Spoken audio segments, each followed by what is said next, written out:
Hello everyone. তো কালিম্পংয়ে যেদিনকে আমাদের লাস্ট ডে ছিল, তো সকালবেলায় আমি আমার বরটাকে সুন্দর করে সাজিয়ে আর কি রেডি হয়ে আমরা এখন যাচ্ছি কার্শিয়াংয়ে। কারণ কালিম্পংয়ে তো ওদের খেলা কম্পিটিশান শেষ, তো এখন আমরা বেরোচ্ছি যাওয়ার জন্য কার্শিয়াংয়ে। তো যেতে যেতে ভিউ পয়েন্টে মানে আমাদের একটু খিদেও পেয়ে গেছিলো আর কি, তার জন্য আমরা এক জায়গায় দাঁড়িয়েছিলাম। তো এখানে যেই পুচকেটা ছিল, ওর নাম, ভীষণ কিউট। দেখো ওকে আমি কোলে নিয়ে এত চটকাচ্ছিলাম, আমার ভীষণ ভালো লাগছিলো। আর এই দেখো এখানে ভিউ পয়েন্টটা আমি তোমাদের দেখাচ্ছি, আর এখানেই নিয়ে আবার একটু পোজিংও করে নিল। তো যাই হোক আমরা চলে আসলাম কার্শিয়াংয়ে। তো কার্শিয়াংয়ে এসে এই দেখো হোটেলে আমরা উঠেছি, আর তোমাদের হোটেলটা একটু দেখায়। আর আমাদের হোটেল থেকে এই যে ওখানে পাহাড়টা দেখা যাচ্ছিলো, দারুণ। আমরা যে হোটেলটা ছিলাম সেটা হচ্ছে একদম কার্শিয়াংয়ের প্রপার টাউনে আর কি ছিলাম। কালিম্পং থেকে কার্শিয়াংয়ে আসতে আমাদের অনেকটাই সময় লেগে গেছিলো, তো সারাদিন খাওয়া দাওয়াও হয়নি, তার জন্য এসে আমরা আগে সন্ধ্যাবেলায় খাওয়ার জন্য বাইরে বেরিয়ে গেলাম। তো ওখানে তো মোমো, নুডলস এইসবই আর কি পাওয়া যায়, তো মোমোই খেয়ে নিলাম। মোমোটা বেশ ভালোই বানায়, বাদ বাকি সেটা মনে করি খাবার দাবার সেমন কিছুই ভালো না। আর কেক পেস্ট্রি এসব পাওয়া যায়। আর এই দেখো তোমাদের হোটেলটা একটু ঘুরিয়ে দেখায়। সন্ধ্যাবেলায় খাওয়া দাওয়া করে আমরা হোটেলে চলে আসলাম। আর এসে মলয়ের শরীরটা যেহেতু অনেকটাই খারাপ ছিল, অনেকটাই উইক ছিল, স্বাভাবিক, ও তো উইক থাকবে, তো তার জন্য ও রুমে রেস্ট নিচ্ছিল। তো আমি ওকে বললাম যে আমিই যাচ্ছি। তো রাত্রেবেলায় আমি রাতের খাবার নেওয়ার জন্য একা একাই বাইরে বেরিয়ে গেছিলাম। তো বেরিয়ে দেখছি তো সবই দোকানপাট প্রায় বন্ধ হয়ে গেছে। আর এই যে পুচকেটা ছিল, এবার এখানে হচ্ছে খুব তাড়াতাড়ি সমস্ত কিছু বন্ধ হয়ে যায়, মানে 8টার মধ্যে সমস্ত কিছুই বন্ধ হয়ে যায়। তো যাই হোক একটা দোকান খোলা ছিল বলে রাতের খাবারটা আমি নিয়ে আবার চলে গেলাম। তো পরের দিন সকালবেলায় উঠে রেডি হয়ে আমি আর আমার বর আশেপাশটা একটু ঘোরার জন্য বেরিয়ে পড়লাম। এই দেখো এটা হচ্ছে টয় ট্রেনের রাস্তা। তো এখানকার তো সেমন কিছু চিনি না, বাট আমরা একদম প্রপার টাউনে ছিলাম বলে মানে আমাদের বুঝতে কিরকম একটা অসুবিধা হয়নি। আর এই দেখো কার্শিয়াং স্টেশন এটা।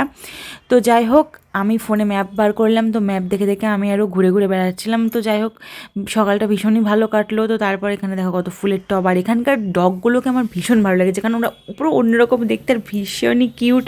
আর এমনিও তো আমি ডগ ভীষণই ভালোবাসি, তোমরা তো অনেকেই জানো যারা আমার ব্লগ ভিডিও আর কি দেখো। তো এই দেখো কত কিউট এরা। তো তারপর তো ঘুরতে ঘুরতে আমি আরও একটু সাইডে খাওয়া দাওয়াও করে নিলাম আর কি। তো এইখানে যে সেই দেখো এখানে টয় ট্রেনের মানে জায়গাটা ভীষণই ভালো লাগছিলো। তো এখানে একটা ফটো আমরা তুলে নিলাম। আর এই দেখো উফ, মালটাকে দেখে মনে হচ্ছে চটকে দিই। তো যাই হোক তারপরে হচ্ছে এই যে এগুলো আর কি ম্যাপ দেখে দেখেই আসা আমাদের। এটা একটা হেডকোয়ার্টার। তো চলো তোমাদের একটু ভিডিওতে দেখিয়ে নিই। এই দেখো ওখানে কতটা সুন্দর লাগছে দেখতে। যাই হোক এটা দেখার পরে আমরা আবার চলে গেলাম আমাদের হোটেলে রুমে, কারণ আমাদের এখন আবার হোটেলটা ছাড়তে হবে। তো তো আমি আর আমার বর লাগেজ নিয়ে দুজনে মিলে আবার চলে গেলাম কার্শিয়াংয়ে যে স্টেশনটা, হ্যাঁ ওই জাংশনের এখানে। এখানে এসে আমরা ওয়েট করছিলাম দাদার জন্য, মানে সংলাপদের জন্য আর কি। তো ও দাদা আসলো, এসে বললো যে ক্যাফেটেরিয়া আছে একটা সামনে, মানে এই যে ক্যাফেটেরিয়াটা, এখানে এসে আমাদের বসতে, ওরা ওদের হচ্ছে লাগেজ নিয়ে আসছে আর কি। তো যাই হোক দেখো ক্যাফেটেরিয়াটা কতটা সুন্দর, আর বাইরের মানে ভেতর থেকে বাইরের ভিউটা কতটা সুন্দর লাগছে দেখতে। যাই হোক এখানে তো আমরা অনেক ফটো তুলে নিলাম, আর এখানে আমরা স্ন্যাক্সও অর্ডার করেছিলাম। বাট যাই হোক এখানকার প্রসেসটা একটু অন্যরকম। এখানে যে ফ্লোরে বসবে তোমার সেই ফ্লোরেই আর কি খাবারটা অর্ডার নেবে। বাট আমরা তো যেহেতু একদমই গ্রাউন্ডে ছিলাম, তো তার জন্য আমরা সেখানে অর্ডার করেছিলাম। বাট দাদারা যেহেতু উপরে চলে এসেছিলো, তো তার জন্য আবার আমরা উপরে এসে আবার আলাদা করে খাবার অর্ডার দিলাম। আর এই যে আমি একটা আইসক্রিম অর্ডার দিয়েছিলাম, আইসক্রিমটা কিন্তু ভীষণই টেস্টি। আর যেহেতু এখন আমাদের সারাদিন ঘুরতে হবে, তারপরে আমরা বাড়ি চলে যাবো আজকেই, তো তার জন্য দুপুরবেলায় হচ্ছে লাঞ্চে মলয় হচ্ছে ওর খাবারটা খেয়ে নিল, আমিও খেয়েছিলাম ওর সাথে। তো তারপর দুজনে একটা গাড়ি ঠিক করে আমরা চলে গেলাম যে কার্শিয়াংয়ে পুরো সাইট সিন ঘোরার জন্য। তো দাদারাও একটা গাড়িতে ছিল, আর আমরা দুজনে একটা আলাদা গাড়িতে ছিলাম। তো এটা হচ্ছে কার্শিয়াংয়ের স্কুল, যেটা আমি তোদের দেখালাম। আর এইটা এখন যেটা দেখাচ্ছি এটা হচ্ছে ডাভ হিল। এটা হচ্ছে ডাভ হিলের সেই হান্টেড প্লেস, মানে যেটা তোমরা আর কি ভিডিওতে দেখো যে ডাভ হিলে একটা হান্টেড প্লেস আছে মানে কার্শিয়াংয়ে আর কি। তো এটা হচ্ছে সেটা। সত্যি কথা বলতে কি সামনে থেকে পুরো সেরকমই লাগছিলো, ভীষণ একটা গা ছমছমে ব্যাপার। আর যত উপরে মানে আর কি ভেতরের দিকে যাচ্ছে তত গা ছমছম করছিল। সত্যি এটা হচ্ছে মানে রিয়েলি হান্টেড প্লেস যাকে আর বলা আর কি। আর সবাইকে জিজ্ঞাসা করলাম, ওরাও বললো হ্যাঁ এখানে সন্ধ্যাবেলার পর আর কেউ আসে না। এবার যদি কেউ আসে সেটা তার ব্যাপার, সেটা তার দায়িত্ব। তো স্বাভাবিকই দেখে তোমরা ভিডিওতেও বুঝতে পারছো, যেহেতু দিনের বেলায় ভিডিও করা অতটা আর কি বোঝা যাচ্ছে না, বাট সামনে থেকে গেলে তোমরা বুঝতে পারবে কেমন একটা নিঝুম ছমছমে আর কি ব্যাপার।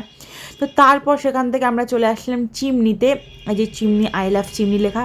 তো এখানে দাঁড়িয়ে আমরা কয়েকটা ফটো তুলে নিলাম, ভিডিও করে নিলাম, কারণ এখান থেকে কিন্তু ভিউটা দারুণ লাগছিলো। আর এই চিমনিটা হচ্ছে কার্শিয়াংয়ের একদম মানে উপরে আর কি, অনেকটাই উপরে। আর এটা হচ্ছে চিমনির একটা পার্ক, একটা গার্ডেন। তো যাই হোক, চিমনি ঘোরার পরে আমরা এবার আসছি হচ্ছে হনুমান টপে। তো দেখো কত দূর থেকে আমি ভিডিওটা করেছি হনুমান টপে। এবার যেহেতু আমার নতুন ফোন S24 আলট্রা, তো এখানে তো তোমরা জানোই 100x জুম, হয়তো কতটা দূর থেকে ভিডিও করেছি। তো যাই হোক, এই দেখো এবার সামনে চলে এসেছি, আর হনুমানজিরা কত সুন্দর লাগছে, ভীষণ বড়।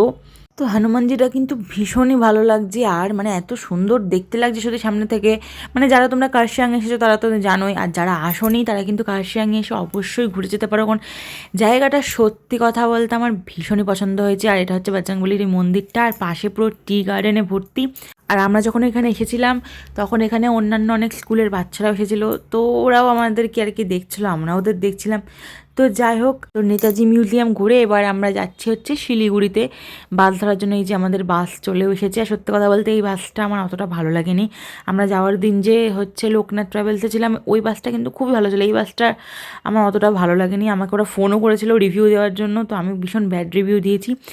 তো রাত 3:30টার সময় আমরা পৌঁছে গেছি শঙ্করে, বাট 1 ঘন্টা আগে আমাদের কৃষ্ণনগরে ড্রপ করে দিয়েছিল। যাই হোক, এইবারের আমাদের ঘোরাটা কিন্তু ভীষণই এনজয় হয়েছে। সবথেকে বড় কথা, আমি এত এসব বাস গাড়িতে বমি করি, বাট এইবার আমার এই প্রথম, মানে আমার লাইফে প্রথম, ছোটোবেলা থেকেই বড় হওয়া অবধি এই প্রথম আমার কোথাও বমি হয়নি, মাথা যন্ত্রণা হয়নি। আমি ভীষণ এনজয়ভাবে ঘুরেছি। আমার এটা সত্যি আমার কাছে একটা মেমোরেবল ট্রিপ।